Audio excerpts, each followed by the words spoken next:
Welcome to OATN online I Teach program. Today we are going to have yet another very important topic, Iduvum Kadandu Pogum. At this point of time, many of us are in great anxiety and some in the state of depression. Where this new normal is going to take us, we are in million-dollar question. This is highly challenging scenario, especially for independent practitioners. And of course, students are about to finish their graduation. We occasionally believe that it is a transient or temporary aspect. And we all going to come out as new strong force post-lockdown. Yes, we have with us today an eminent and humble personality, Dr. Raja Sabapathy, to share his thoughts and tip us with us valuable points to deal with scenarios like this, COVID and its consequences. Dr. Raja Sabapathy is a reputed plastic surgeon, chairman of Department of Plastic Surgery and Reconstructive Microsurgery and Burns, director, Ganga Hospital, very reputed hospital in Kowai. He is also honorary consultant and advisor of Armed Forces Medical Services. He is the product of Stanley Medical College and always academically bright throughout his career.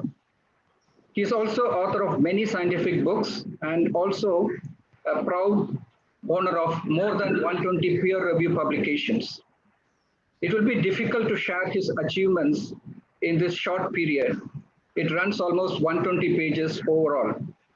And I request Jyoti Balaji and the coordinators to ensure that this inspirational CV shared with all our members. Only purpose is to not for anything else, to get inspired. Despite all the credentials, rare phenomenon he has got, Dr. Raja Sabapathy is known for his humility and generosity. Even yesterday, Mr. Jyoti Balaji sharing, I was asking what is that need to be highlighted. He said he still offers free care for many deserving poor and middle class people without any expectation. I think that required a great appreciation and to be emulated by one and all. Doctor, we are all extremely pleased to have you for this session and waiting for your words of wisdom to enlighten all of us. Stage is yours, Doctor. So thank you so much, all of you, for all the members of OATN. And thank you for the generous introduction, Dr. Krishnakumar. I'll share my screen. So I'm so happy to be here. And when Jyoti Balaji sent an email to me, I was very surprised because normally we get invitations from Rotary clubs and their sister organizations and plastic science doctors. So are you really serious? I asked him and he said yes. And normally when somebody asks me to speak, I never suggest a topic. I always tell you give me the topic, because if you have the habit of giving the topic, that means probably you will give one topic which you already spoken. So every time somebody gives a topic, I always make a presentation, because it's also an opportunity for me to learn. So for that reason. So surprisingly, he gave me a topic, this too shall pass, or he said when things get tougher, tough people go through. So I myself thought this is a topic for people like Sugi Sivam. So that's what I thought. But then he said, sir, you speak, you'll be taking as what is practical. And that's the reason I also said happy that I should talk this. So anytime I really thought, now how did this phrase become popular? But if you really see, this phrase has been, if you really trace it back, it can go to Bible, and every religion will trace it back to one of their big religious books. It can be taken. But then, even when it has been there for ages, if something has to become popular, it also has to have its time. I think for everything it has to have its time. I think this became popular because Abraham Lincoln used this phrase when he was addressing a group of agriculturists before he became president. I think not after he became president, before he became president. And he was speaking in Wisconsin, Milwaukee in Wisconsin. And his talk was just before the prize distribution that has happened. So he said, I read the whole speech. I think I should thank Jyoti Balaji for giving me this so that it made me a little bit wiser. So he said, when he was finishing, he said, I will detain you but a moment longer. He said, some of you will be successful, and such will need but little philosophy to take them home in cheerful spirits. And others will be disappointed because those people don't get the prize and will be in a less happy mood. To such, let it be said, lay it not too much to heart, and let them adopt the maxim, better luck next time. And then, by renewed exertion, make that better luck for themselves. He said that. And then he said about this, he said, it is said in an Eastern monarch, this was a quote, I think he said like this, it is said in an Eastern monarch once charged his wise men to invent him a sentence to be ever in view and which should be true and appropriate in all times and situations for time ever to come. And then it said that the sage men, they present him the words, and this too shall pass away. So that's what he said. And then he said, Lincoln didn't finish. He put this, and then he said, I think this is the one, what really we all need to take it to our heart. I think this should be the whole thing of my speech. And by the successful and the unsuccessful, let it be remembered that will occasions like the present bring their sober and durable benefits. The exaltations and mortifications of them are but temporary. He said that. And then he said, he has got a point for both the fellows who got the prize and the fellows who didn't get it. He said that the victor shall soon be vanquished if he relax in his exertion. And the vanquished with this year may be the victor the next in spite of all competition. I think that's an amazing words they used. I think that's what. So once you get this, I think you really puts things in a real perspective. And he said that the best cult, what he said, what he really want, he said this is temporary. Everything is temporary means that means even good things will be temporary. That's what it says, isn't it? So what he said was that we need to create a world, he said, and where whose course shall be onward and upward, and which, while the earth endures, shall not pass away. He finished it off saying that means we need to work so that it always, we get the good things. So this shall always pass away. Well, all of us agree that happy, that is also applies to good things. He said by our work, I think we should endure that it doesn't pass away. So this too shall pass away. What is this? Usually we remember this phrase when you are faced with tough times. So we don't really think about this when you are having good times. And naturally, no one likes this phrase when you are doing well, though it's also a fact that applies to that also. So we'll only talk about this phrase in the tough times as we are facing now. And I discussed with Balaji and told him, Balaji, I've gone through all this. I told him, whatever you talk, and only when what you call it really passes off, and people are back to where they are or where they want to be, people are happy. I think only when the optometrist, all the shops are open, people come back for eye care, I think spectacles are sold, prescriptions are written, I think only then we will be happy. The no amount of talk will make it happy. But then the talks alone cannot be useful, but then they are useful so that you really prepare yourself when the opportunity comes. You are ready for right on to take the challenges. So the talks alone will not be useful unless it is matched by some concrete steps. And we need to remember this about talks. Is one of my favorite sayings. There's a book called as Creation of Wealth about the Tatas, creation of wealth.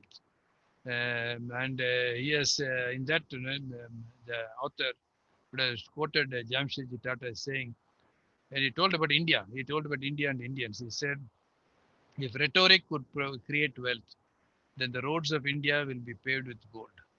That's what he said. So he really talks so much, but then it always has to be matched with action. And he really enthused all his children and all his team to do this. I always take something from Arvind's hospital because they are one of our role models for growth. I think you should be happy that a big trauma center took on to ophthalmology as a guidepost. In one of the talks, Mr. Tulisra used to say that whenever you have a problem, I think we are all having a lot of problems. Anyway, he said when you have a problem, perspective matters. How you view the problem really matters. See how you approach the problem, it influences the way design. Design means the correct steps that you take. And how we design influences what we do. And what we do impacts the problem. So it all starts with perspective. I think it all starts with perspective and how you view this problem. And perspective is important because I'll give another example as to how perspective matters. How perspectives will turn you to attitudes and action. At the height of the Second World War, when the London was being bombed, I think London was really in rebels, and then really they had to do a lot of work they had to do. In the war room, Churchill and Minister, suddenly when all of them were sullen, suddenly Winston Churchill said, "I'm happy now." Then suddenly all of them got very angry and said, "What have we got to be happy about?" He just said, "I'm happy because it's not raining now." He said. He said, "Normally itself, we couldn't have done anything. But then if it had been raining, I thought, it should have been much worse. Whatever things that we are doing, it couldn't be done because it's raining. If that is not raining." So really now we need to think, we have to start off from that goal. So first, we all should be happy that we are happy, healthy and alive. I think that's the first thing we have to do. I think Jack Ma, when he asked this time, what is your goal for this year? He said, "No, my first goal for this year is to stay alive. I'll take care of all my dreams next year," he told us. So that's it. So first, we should be happy that healthy, that you are all healthy. And I pray God that all of us remain healthy and safe. That's the first thing. Second thing is you really have to look at the future of jobs in the post-pandemic scenario. If we take the look at the jobs in the post-pandemic scenario, you have to be very confident. I'm very happy to tell you the jobs in the healthcare sector will not go away. I think the pandemic has shown so many unforeseen problems and challenges. I think the most deadly effects are this, or that there'll be a lot of jobs now go off. And in fact, a lot of professions also may go off. I think that's there. For example, if the work at home scenario comes in and comes in a big way, a lot of workspaces in the real estate, a lot of buildings, they don't have to have so much. And there are quite a lot of jobs which take care of these people. Suppose if the 100 people or 1,000 people go to a IT sector, I think there'll be so many buses will be taking them from the houses and going. I think that's all gone. And there will be some caterer who has been supplying lunches to all these 500 people. So that gets go. So like that, you really find that a lot of jobs will go away. So in that way, I'm very sure. But then healthcare jobs will not go away. That's one. Second, all of us are at a low ebb now. But when do you spring back? That's also there's a time when you all spring back. And some of the professions are the first to go off and the last to come back. Last week, one of the general managers of a five-star hotel met me. He told me, "Doctor, we are the first to go off and the last to come back." He said. So that means there is a phase when you go off and there's a phase when you come back. So you really have to think. But then I personally think in the healthcare sector will be one of the last things to go off if it ever goes. It never go off. If it even then the last to get affected is the healthcare sector and probably the first to come back. That thing. So I think we can be happy in that also. So even in the healthcare sector, there are a lot of different type of people, different type of specialties are there. For example, plastic surgery. In plastic itself has got two components: reconstructive surgery and aesthetic surgery. So reconstructive surgery is things like we do, like a trauma, cancer, and all that. That will not never go away. That will always be there. Accidents will always be there. Delivery, obstetricians, they always be having. But then there's also in the plastic surgery, and there's also something called aesthetic surgery. I think aesthetic surgery may have a real big dip now. I think for it to pick back, it's big off. I think when does it come back? But then if you take the eye care sector, I think it's one of the first thing to come back. And from what I gather by reading in the newspapers, because of these online things and the digital media that's going up, they all predict that the problems of eye care or the vision care in children, I think that's much more important. I think that's a big field that's going to come up because the large number of hours children will be seeing of the screens and the quality of the screen. So even if you take eye care, the medical field, I think the vision care people will be one of the people who really come back. So I think all of you guys have got to cheer up. I think you will emerge much stronger. So, but the only thing is that you have to be ready for it. So the question is now, are you ready when we resume to the new normal? think that's the question. My guess is that the ready means what? You have your shop. I think you're going to open back your shop. You have got your facility clinics. So you're going to open back your clinics. I think not that we're ready. I think it's not ready means it's not just opening up the clinic and switching on the lights.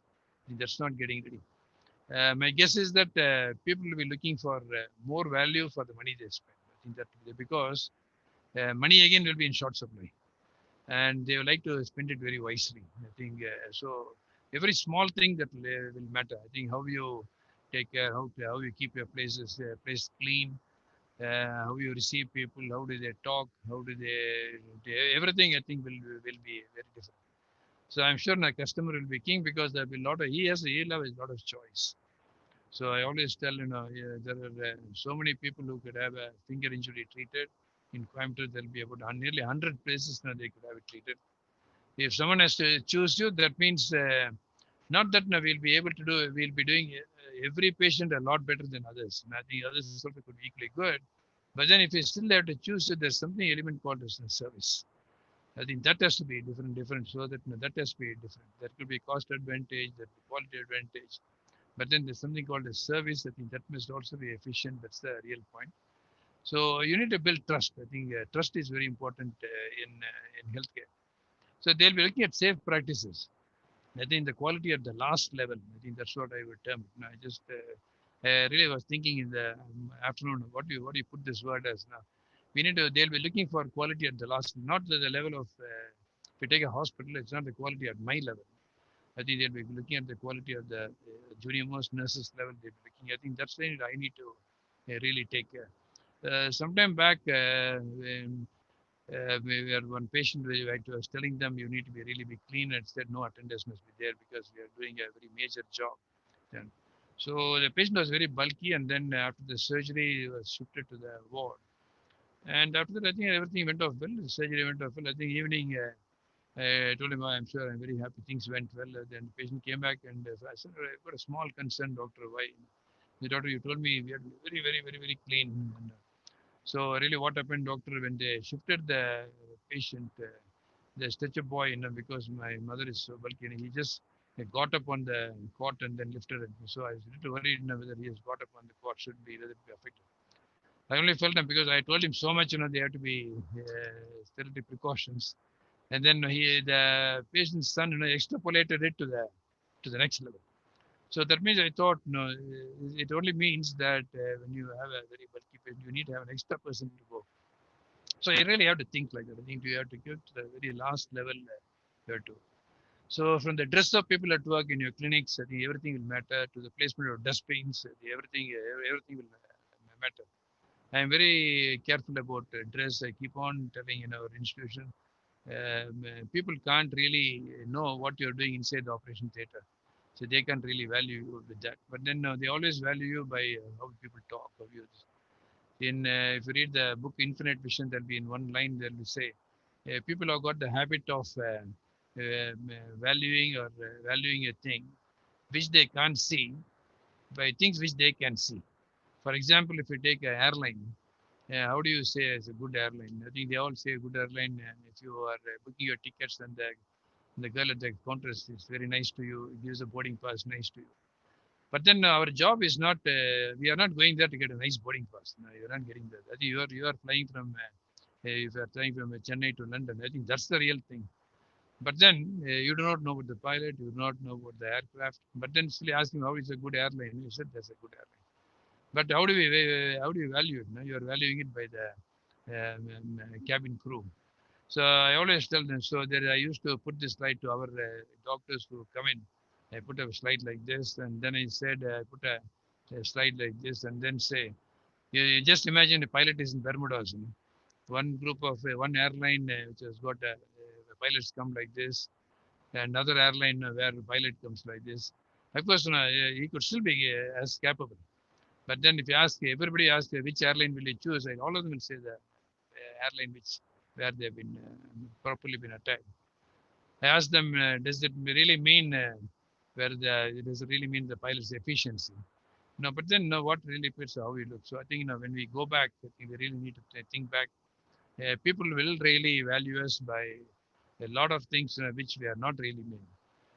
So the next thing I would like to talk to you what really matters and what people are very worried is meeting the commitments we have made. So all of us have to pay rents. All of us have to pay our installments. I think when times are, we all made these commitments when times are good. So now we have to prepare ourselves for the new normal. For being ready to the new normal, I think this is also given us a lot of time. They always keep telling for coming to a new normal that you really need to invent new things and all that. But I personally feel you don't really have to invent any new thing. You just have to go back to fundamentals, basics. If you really go, I think you'll be all right. I think that's what is my feeling. It needs a total commitment to the world values.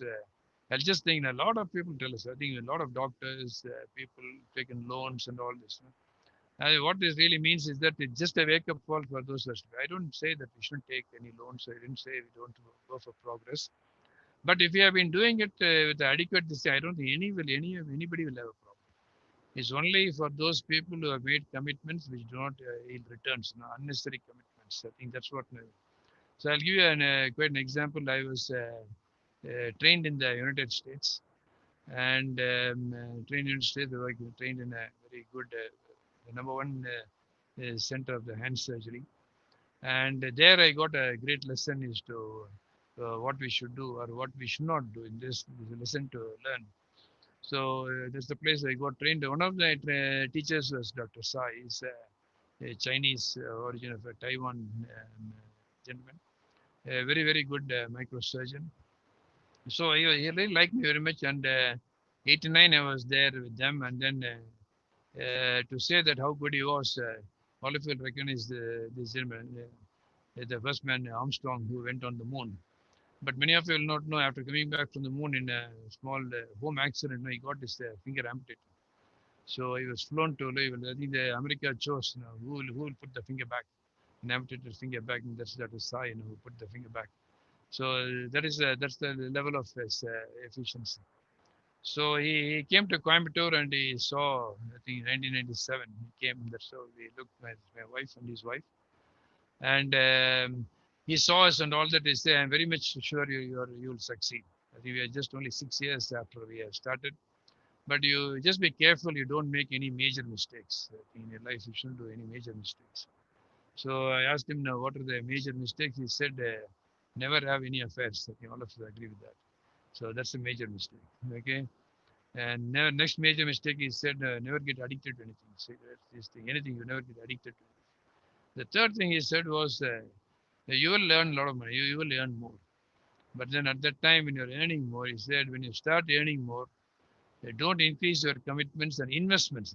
He said, the commitments you can do, but then don't increase your investments into other things other than your what yields when you make in your profession. You can do anything for your profession. I think you can buy a new equipment, you can buy a thing. But then if you are buying a farmhouse, that's not, I think.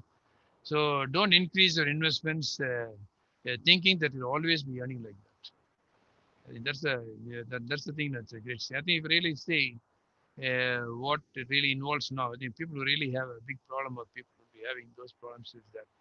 So when you start, don't invest thinking that always your earning will always be like that. So you really have to have some savings.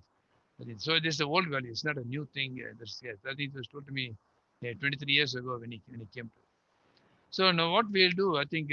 So now having known that, so we can't change that. But then what we can do now is that even our hospital when things happened, I told everybody. So what we'll do is we will only do everything that is necessary and nothing that is unnecessary. I think that's what he said. Now we will do everything that's necessary and nothing that is unnecessary, because you will find that going is good. Without our knowledge, so many redundant things would have creeped in. I think a lot of redundant things would have creeped in. So now you got all of us. We got a lot of time. I think now we have all have a lot of time to think over all the things that we do, and think that if we are doing all the things that are needed, whether we are if you are not doing things that ought to be done. I think that's very important. I think we have to do all things that ought to be done. Because of this COVID period, that we sometimes that becomes an excuse for many of us in not doing what we need to do. I think that again is wrong. and the best and the effective cost-effective way of doing things. I think that's very important. So we need to look for value in everything you spend or do, and somehow try to get this idea down the line, both in the family and the workplace. I think it's not enough now. All of you will be employing at least some people. I think everybody, I think this idea, you need to get this thing. Everything that is necessary and nothing that is unnecessary, that we need to go. Because we need to understand good times don't last forever. I think this again was told long time back. Every time. So when I used to be in America, I think when you start the case, some floor nurse will come up and then say, okay, one, she'll open up a file of 405060. And she'll open all three switches, she'll open up, all the things that are commonly used. So I ask you, why are you putting all three? I didn't ask any. And just in case you need. So at the time in America was in the 80s, it was really fantastically buoyant. Healthcare, nobody bothered, So, but then at the time also, a lot of people say good times don't last forever. So, similarly, we need to get this back to the attitude that we shouldn't resources, we shouldn't do. So, if you get into the habit of not wasting anything when they are good times, I think probably what will happen is you will be surviving this time. I think that's some examples I could really say. I told a lot of redundant practices will come up. So after this COVID period, then it's going rounds. We found in our microsurgery post-op, every patient was having an airbed. Okay, even the people now who didn't have to have airbed because some of it has really crept in that everybody gets an airbed. So, but then airbed has got a cost. It has got 200 rupees or something. But then if they have to be there for about 5-6 days, right, it adds up to 1,000 rupees. I think a lot of ones add up. So I'm not against that. I think it's a fantastic thing to pursue. So, but then for a person who can move, a person who is only going to be in bed in a immobile state for about one day or so, I don't think really need it. But the only thing is that if you don't put it, the nurses have to work a lot. I think they need to really mobilize the patient. So that's what. So if you have to give me a choice between putting an airbed for a person who can be mobilized inside the bed, but then it does involves a little bit of extra work on the nurse, I will go for a little work extra on the person. So because it does really cost. I think we need to really, if you really look into it, you will find a lot of small things in everybody's job like doing that. This applies to everybody. I think if this applies to everybody, and all these ideas must they are not with only with the top person. I'm sure if people are looking at this or viewing this talk, not necessarily all of them are the owners of the clinics. I think there may be a lot of students, there might be a lot of the middle grade level. So it applies to everybody. I think it applies to everybody. For staff, if you do this, you become a very valuable member. I think the middle grade people, if they do this, your bosses will like you because they understand the value of money. I think they will really like you. So it is for them, whether you're a student, whether you're a trainee, whether you are assistant level, what you do. All of you can be leaders. I think to be a leader, you don't have to be the owner or the CEO. I think one doesn't need to be a CEO of Ganga Hospital to be a leader. I think you can be a leader at the level of the person's stretch bearer level. You could show your leadership. I think any level of leader, any level, if you show your leadership qualities, I think people like you. I think at these times, I think what we really need is that you really need us to you need to reflect the views of the founders. So the next thing where we could use this time is we need to use the time to train the staff. So really use the ever since we started, I never. I used to interview when we were very small, when your organization was very small. Now we have 2,000 people. When his organization was only about 20. So at that time, I used to see the telephone operator. For example, if she is appointed, I used to see everything. But it's a long time now since I really met the telephone group. So now there are a lot, not a number, now not one. There are so many are there. So when you really have to go talk to them, when you train them, I think what I found was that it's not that they got trained. I also improved because I also understood the ground realities. It also. So when you give a talk to your staff, I think the person who benefits most is ourselves. I think the boss benefit. And then if you have to train, I think what we need to do is that you need to really put down on paper, I think what you really want to do. I think by putting thoughts on paper or by speaking a lot, because if you commit to the people, I think this is what we have to do. That means you are telling so many people you are going to do this. But then if I don't do that, then they will say, oh God, no, sir has told this, and then he is not doing this. So because you are committing to you are committing yourself, I think what really makes it, it makes it all the more better. So you need to read the stories. I think you can tell them how your institution began, or how it optometry association started, so that people who are now coming in, they will try to keep the institution alive. I think they will keep the memories alive. So this is the time. What we need to do is you need to increase the emotional connect. I think that's very very important. I think you need to increase the emotional connect, particularly with the people who are close to you. I think if I say people who are close to you, I think your family will come first. So you really require a very strong family. You will require friends, and each one of us must at least some persons to whom you can talk to. But then you can tell I don't have a person. But then if you really start talking, then you also have to think: are you the person to whom others feel like talking to? I think that's again is very important. So this can happen if only you have been doing this when things are good. So now is the time. We really to relook this. I told you, you don't have to really get anything new. I think because to come out of this COVID, you don't need to have anything new. You only have to do what people are telling are good, which all of us know it's good. I think that's good.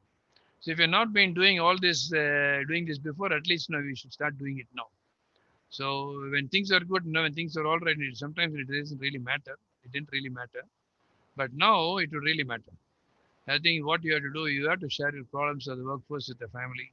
Ultimately, you will find they are the best people now who can help you. Okay. So the next question comes is, Jyoti said a lot of clinics are closed. I think a lot of problems are there. So many times people don't really talk of problems at home. I think we are very different we are a very joint family, and I think we are a very close knit family. Most important is that we became strong. We became it's possible for us to achieve. It's only because of the inner strength the family gave. And when things are evolving, we are like how farm boys are brought up in farming. So similarly, my father was doctor. So even when they're very engaged at the dining table, you all used to talk about hospital. All the time, the talk used to be about hospital. So it doesn't really become much different. So we knew the problems, so we're able to tackle it up at the time when it comes up. So what we really need to have is, some people really have to rethink. Previously, if you really find, if somebody has got a bus or something, a fellow gets, and when this fellow is to drive, I think the wife may clean up the vehicle, and the whole family will be doing the job. I think all of them will be doing the job. So now, if you don't do that, I think that's again is a problem. So what will happen is, if you have a happy family, then you have a happy workplace, and your passion will rub on the people at home, and they will join you to help you achieve.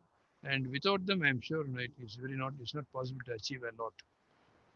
So the opportunity to talk, I tell all our guys, sir, it's so boring. I said, no, okay, no, go talk to your family or talk to your friends. Use this.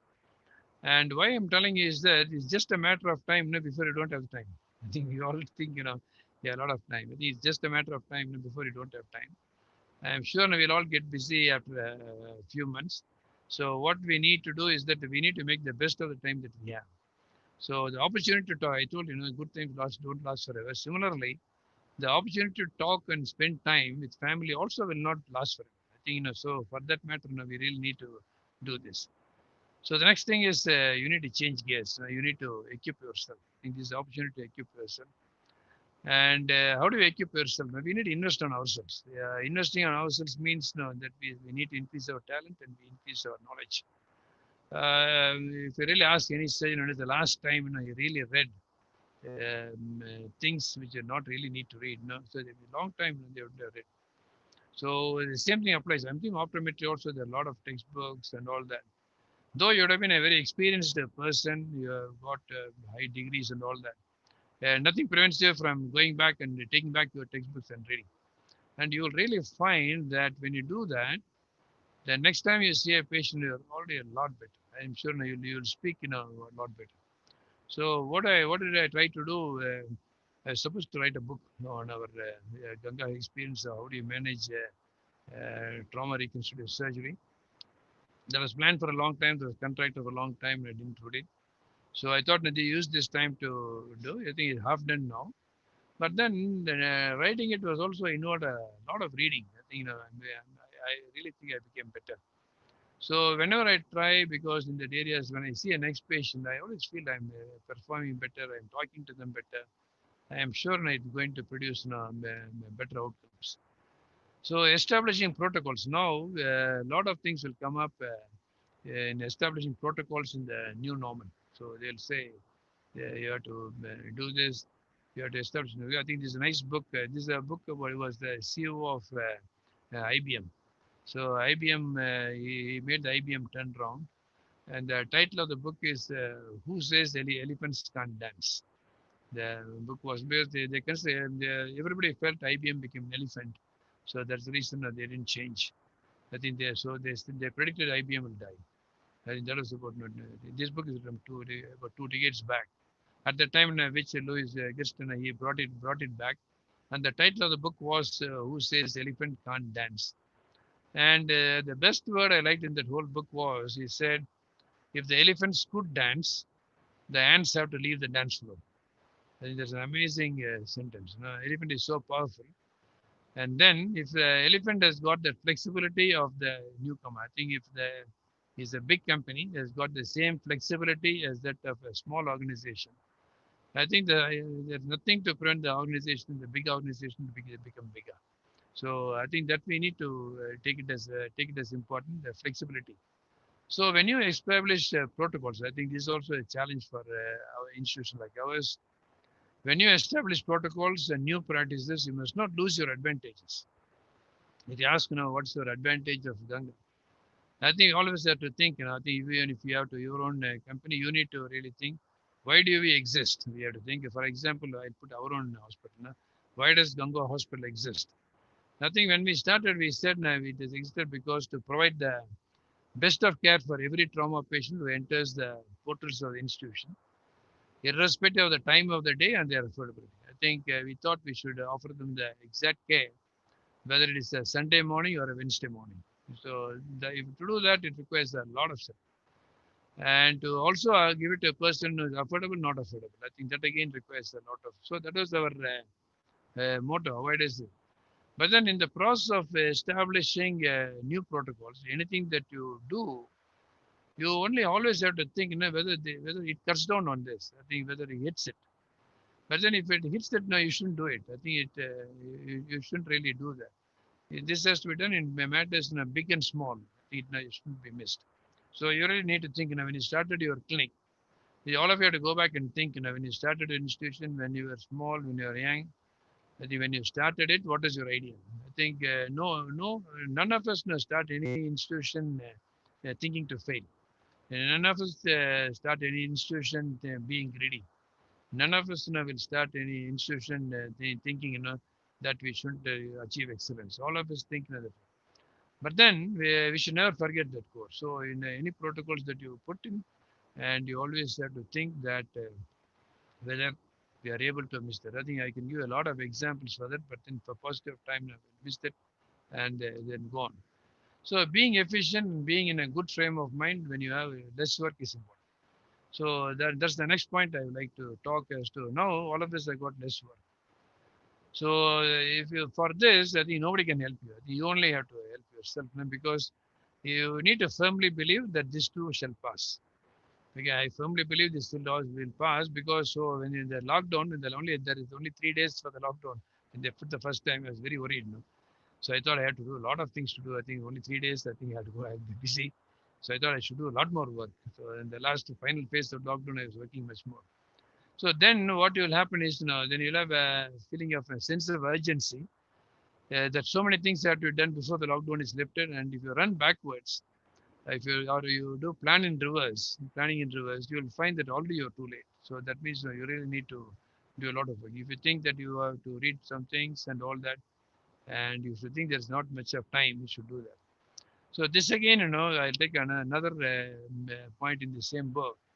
So yeah, the author was telling about that having time or not no time, I think that has got no bearing to the working of an individual. I think you were telling that. It all depends on the attitude and the perspective which the worker has. But unfortunately, I found that to emphasize this point, he chose a doctor. That was really was shocking to me. So he had put an example which states in health industry, a lot of doctors complain that they are overburdened and don't have enough individual time to spend with patients. So a lot of patients. I think if you go to any government hospital, that's the way. If you go to National Health Service in the UK, they'll tell all that. But then what the next line he said was, okay, you reduce the number of patients that each doctor has to see per day. What will happen? So he says that he is very sure. It's not that the doctors will be spending more time with the individual patient. The only thing that will happen is that the doctors will be leaving home early. I think it's not now. It's written it so long ago. That's exactly what I'm finding. What really happens now. Before, before a lot of people used to tell that if only they had time, they'll do this research. If only they had this time, they'll organize certain things. But then now you have all the time. So if you're really fine, if it is happening, it does not happen. So this again, I told you, nothing is new. I don't think we have to invent anything new. All that really required for the COVID and the post-COVID times have already been there. But only thing is that we need to look back and then follow it. So you always wish that you had this time for for this, for that. And now the time is here, but the fact maybe you will be spending even lesser time than what you are really doing when you're very busy. I think it's all because of the state of mind we are. And even in our hospital, we have found this. When all the operation theaters are running, things will be going very smoothly in an extraordinarily efficient way. For example, if the 10 theaters running, if only 2 theaters are running, at that time you will find that you won't even have floor nurse in the 2 theaters. I think when you're having all 10 theaters going, all 10 majors going, everybody will be there, everything will be there. But only 2 surgeries are going, you won't find a floor nurse. So it's a question that this shouldn't happen. So what you need to do is that at this time, when you have got a lot of time, so I think you really have to frame of mind to use it now wisely. So you have to have some belief. If it has to, you have to have a belief that in something that is bigger than you. I think what the only thing that we have is that we have to best is to have faith in God and a strong belief that you can be good by doing good. There are these are the times that when your commitment to patient care, to your workforce, and integrity will be put to test. When things are good, when you're making a lot of money, I think there's no difficulty to speak about integrity, to speak about all these things. So it's all easy to do when things are going on well, but to do so after lockdown, it counts. I think what we need to do, I think we need to know more than what we were. I think after the lockdown, we really need to be more than what we were before. So I'll tell you an example as to how we did. See, every year we used to conduct a live surgical workshop. We used to conduct, and this year also the dates are announced. I think the dates are announced in a very far. I think it was December itself, January. December, January is announced, and every conference was cancelled. So this again, but I was just feeling really hard now for people who are viewer telecasting. All those guys are out of work. And we also thought whether we should go ahead with this. I thought we said we'll go ahead. But then it involved a lot of challenges, so I had to take a call. And what we really thought was, we really thought in a different way. Normally, when you do the life surgery workshop, people from all over India, neighboring countries, all of them come to Ganga Hospital. So at that time, we operate in our operation theaters, then project it to our auditorium. So just a simple thought, we thought instead of projecting it to our auditorium, why not we do the life surgery workshop and project it to the world? So the questions came was these are all periods when there are hundreds of free webinars. Everybody, they're all sick of webinars. I don't know how people even listen to me now. Secondly, if you are even for free webinars, we don't get people. So if you are putting a fee, I think will people subscribe? That is a question. Will people subscribe and see?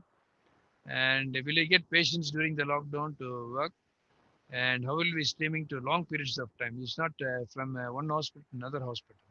It has to be the whole world. And even a fellow who is living in a village in Mongolia must see. Okay, so how is it is going to be? That means you need to harness the power of technology. So what we found was we did go ahead, and when we went ahead, now you found that we have 100 more participants, 100% more participants than normally when people are. so we had it.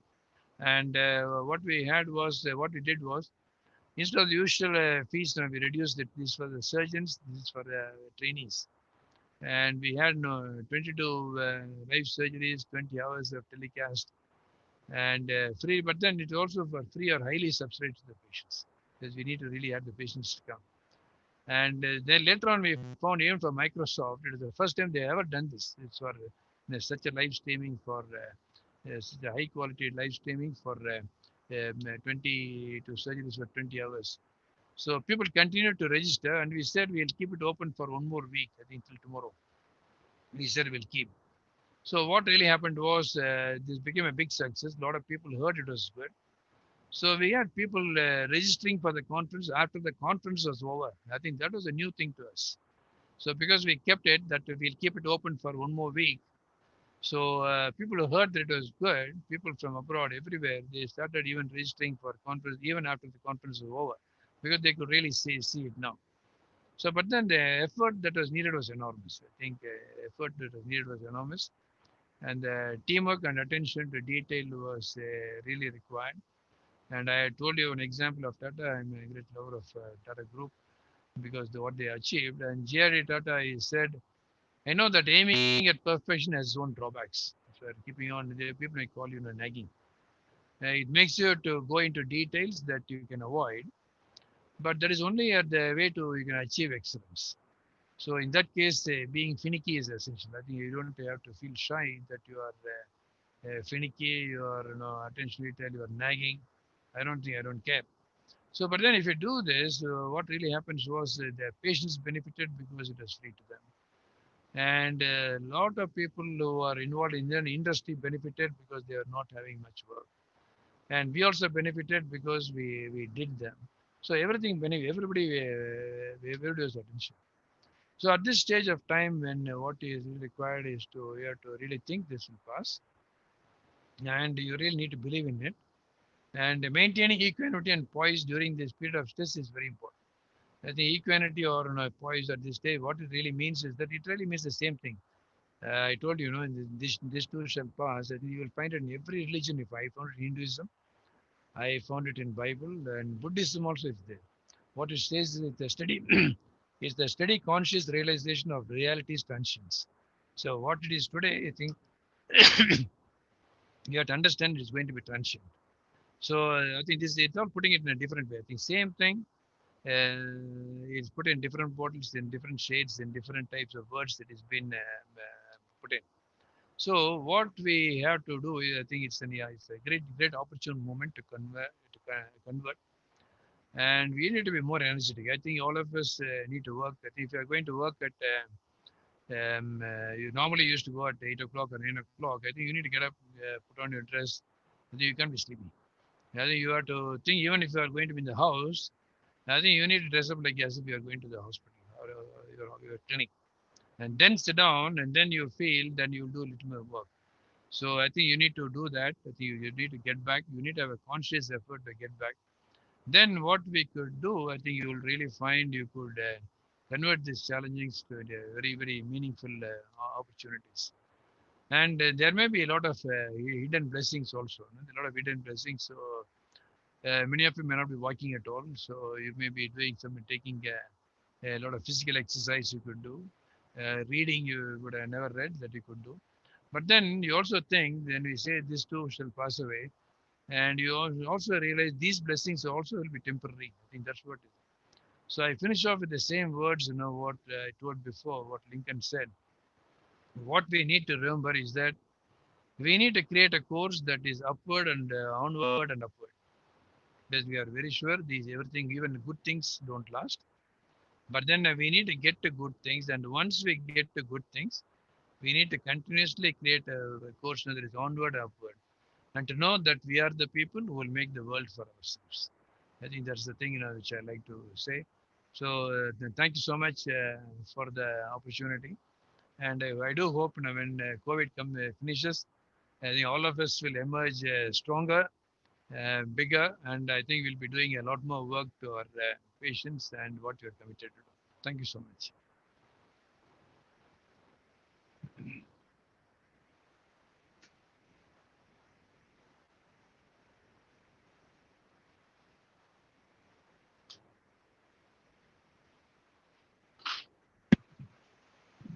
Thank you.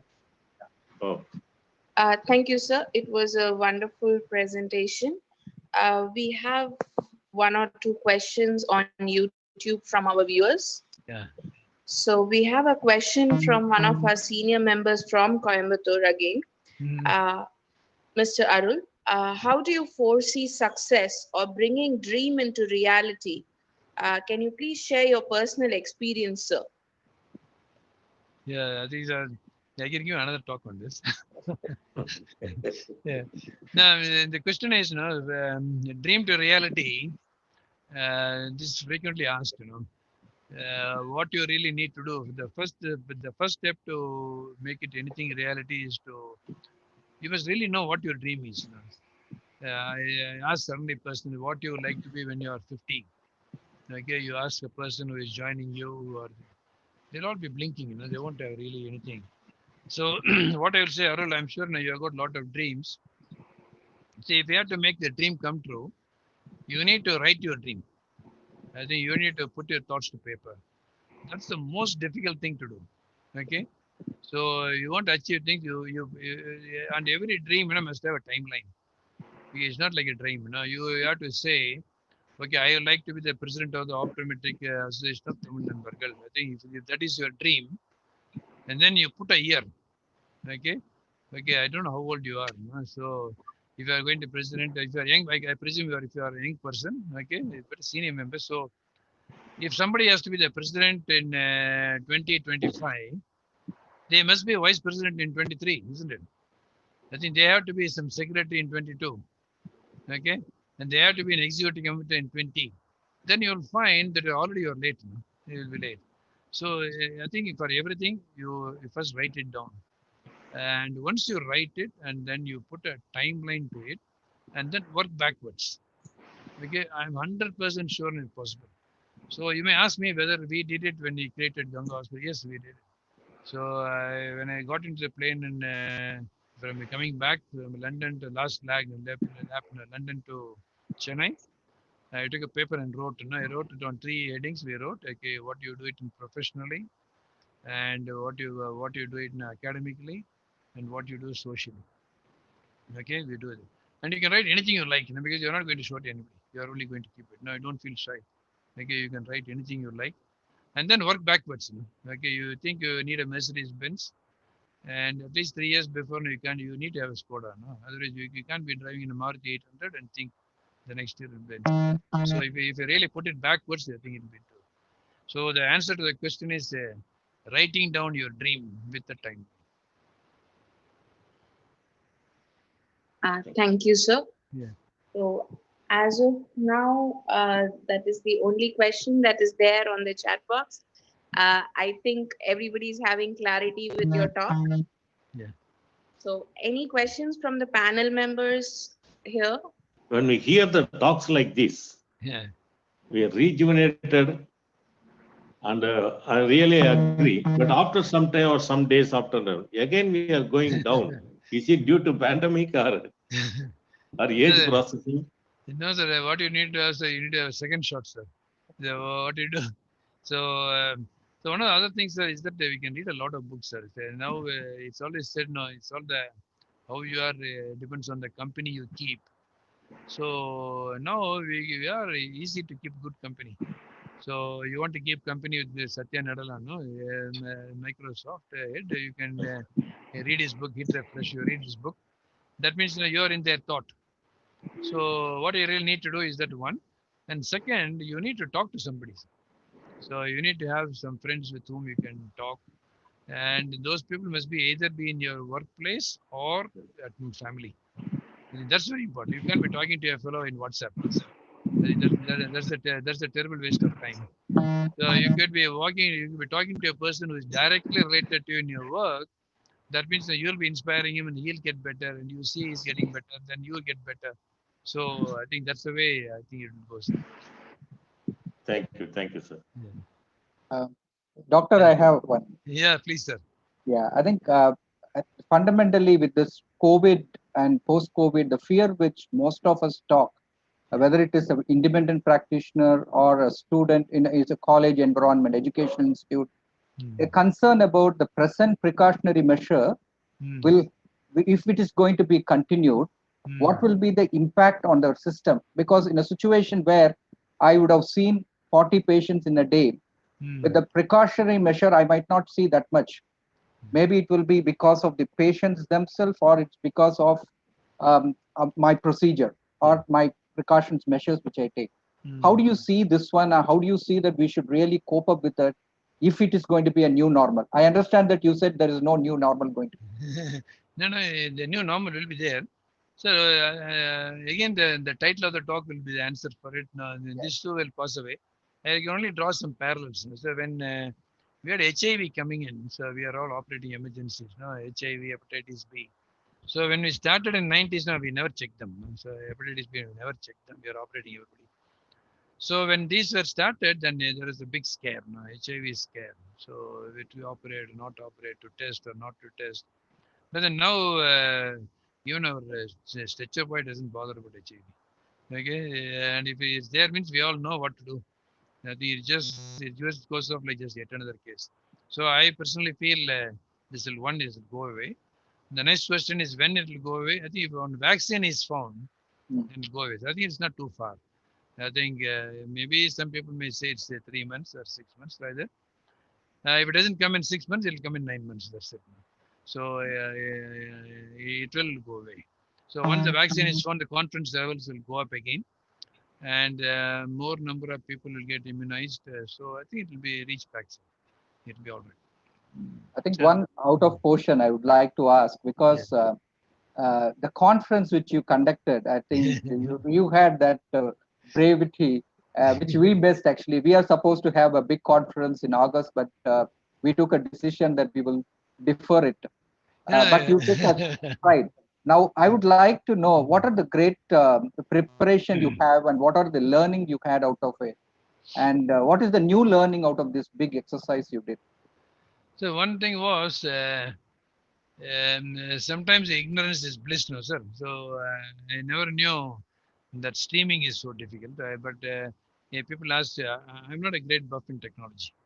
I do not know much about technology, but I know about people. I can judge people. So I had one friend, Mr. Prashant, at Quarter Systems, who is into Microsoft. I told him I need like this.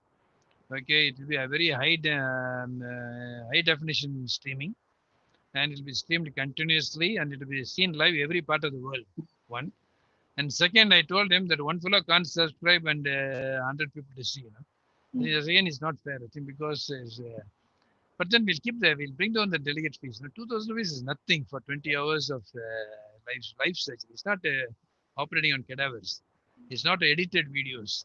It's they're seeing you operate. No, that means everybody is very anxious. What happened?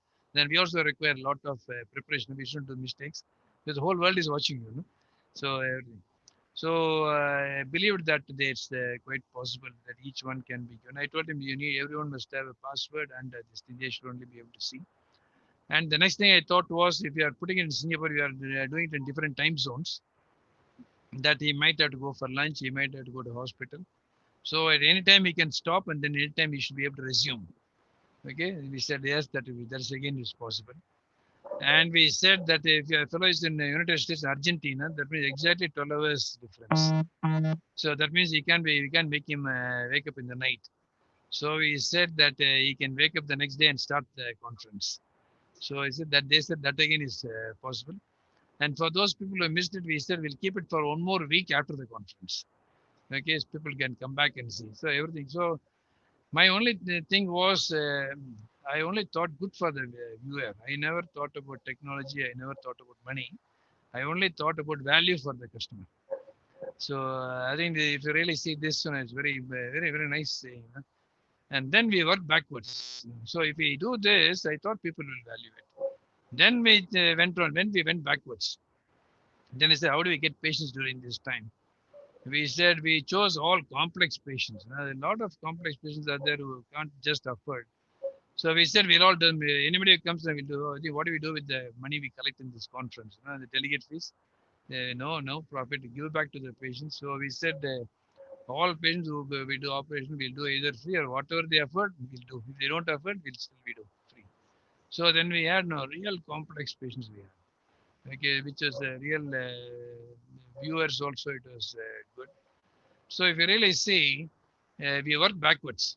It's not that no how much money we'll make or how conference will make. What we do, we said what will a surgeon like, and how it will have universal application. We thought. So we put that we wrote those things first, and then we worked out now how to get paid. I think if you work backwards like that, so there's a nice saying, Dr. Krishna, in any major decision you take, okay, if you take the money part of it, you make the right decision, and the right decision gets you a lot of money. Okay, so that's it. But I don't say money is not important because I'm an entrepreneur, and we are running a private institution with 2,000 people employees. So more than anybody, I know the value of bottom line. So you need to have the bottom line right. But then you could also have the bottom line right by thinking, taking the money out of the equation, which helps you to make the right decision, and the right decision gets you money. That gets you a lot. I think this is one way of doing business, like the Tatas or something now that way. Oh, thank you, sir. That's a real thing. But that is really great thing that people did during this time. No, because I was fed up of webinars, to be honest. Okay, so I have to do so many. Okay, and we're doing so many, and every association is doing. I was really thinking at the end of it, we have to take a stock of what we all did. No, sometimes 10 years later, when everything becomes normal, fellows may write, these fellows are crazy and then doing all these webinars all the time. So that again may think. But I know that actually, if time permits, I would like to ask one more extended question. Yeah, please. Because I saw your CV with phenomenal academic pursuit, and you studied in a conventional teaching methods, and pedagogies were more of face-to-face value. Yes. Now, with the changing scenario, we already actually, Elite School of Optometry, Shankar Netralayam, already they have initiated, and many colleges and universities initiated online thing. Because they have to cover the syllabus as yearly. Now, how do you see this two different scenario? Whether we will be getting more of Dr. Raja Sabapathy like, or what is just going to be a challenge? Because you said it is going to get bored. Actually, people are going to get bored. So too with the face-to-face education to learning to probably. I don't know. Maybe your thoughts on it will be a great. Sir, online education is really good, sir. I think I won't say anything. Now, if I say online education is bad, that means I'm taking a back step. And in this period also helped me to make, previously when I used to correct articles or something, I used to take a printout and correct.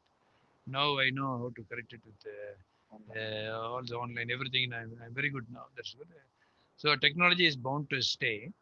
But what will matter is having a mentorship, having what computer can't teach you is emotional connect. I think what computer can't do is that it can't do. So for that, I personally feel once this happens, parents and people who are in the workplace where they are, I think they might have to play a bigger role. They will have to play a bigger role because the teachers. Now, if you ask me now, I'll talk about Professor Venkat Swami, Sarat Chandra. They're all they're all great teachers of mine. So we can tell countless narrations we'll give how in a particular difficult time, how they reacted, what they did and all this. But then online can't do that. Okay. So if you ask me now what will become more value in the digitized world, okay, a nice answer, sir. Whatever can't be digitized will become more value.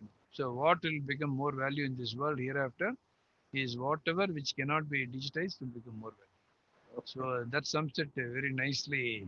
So honesty, all that I told you, sir, building trust, all that can be done. So somebody will get into that role. I think something new will come up. You say, how will they educate that?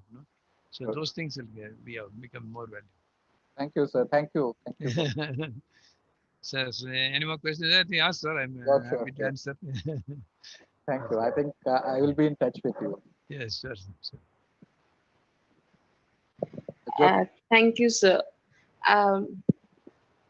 May I invite Optum Kumaran sir to give the vote of thanks? Sir, on behalf of the office bearers, executive members, members of Optometry Association of Tamil Nadu, I extend our sincere thanks to our most respected Dr. Raja Sabapathy, the stalwart of hand and reconstructive surgeon of the world. Your inspirational speech gives us hope, motivation during this deadly COVID-19. Sir, on behalf of OATN, we thank all the 1,130 YouTube subscribers and over 20,000 viewers. We once again thank our respected speaker, Dr. S. Sabapathy, Director of Ganga Hospital, Coimbatore, Tamil Nadu. In spite of being so busy, you have accepted our invitation and your talk was really motivated us. Thank you very much, sir. Thanks. Thank you, sir. Thank you very much, sir. Thank you so much, sir. Nice meeting all of you. Thank Okay? Thank you.